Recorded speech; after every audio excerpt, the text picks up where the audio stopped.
મીતુબેન ને રજાઈ પડી ગઈ એટલે અમદાવાદ થી બોટાદ આવે એટલે રેલવે સ્ટેશન લેવા આવતી રહી. અમદાવાદ ની ટ્રેન આવી ગઈ. મીતુબેન આવતી રહી. આપડા દાદા ગાડીમાં તાત્કાલિક લીવર ને કઈક થઈ ગયું, વાયર નખાવો પડ્યો. વિડીયો જોતા જાવ, ખબર પડી જશે.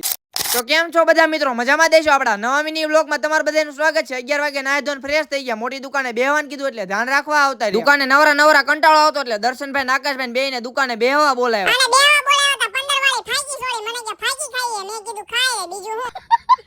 દુકાનેથી ઘરે આવતા રહ્યા, થોડું ઘણું લેસન બાકી હતું, ચોપડા કાઢ્યા. પછી તો ધવલભાઈ ઘરે આવતા રહ્યા, લેસન કરવા બેહી ગયા.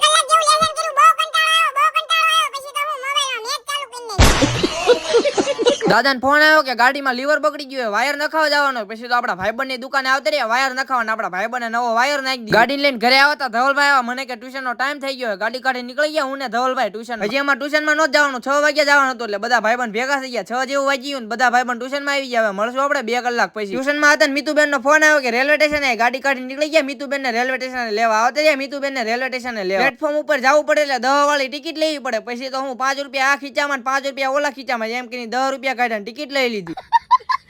અમદાવાદ ની ટ્રેન આવી ગઈ. મીતુબેન આવતા રહ્યા. મીતુબેન ચાલુ ગાડીએ ઉતરી ગયા. મારા ચાલુ ગાડીએ ઠેલો લેવાનો હતો એટલે ઠેલો લઈ લીધો. ઠેલો લઈને આવતા રહ્યા. ગાડી મૂક્યો, ગાડી કાઢી નીકળી ગયા પાછા ઘર બાજુ. બજારમાં ટ્રાફિક ને કારણે 8 જેવું વાગી ગયું. હું ને મીતુબેન ઘરે પહોંચી ગયા. મારા મોટી દુકાને ધ્યાન રાખવાનું હતું એટલે ધ્યાન રાખવા આવતા રહ્યા. ટીવી ચાલુ કર્યું, મેચ જોવા માંડ્યા. તમે બધા ફોલો તો કરી નાખો.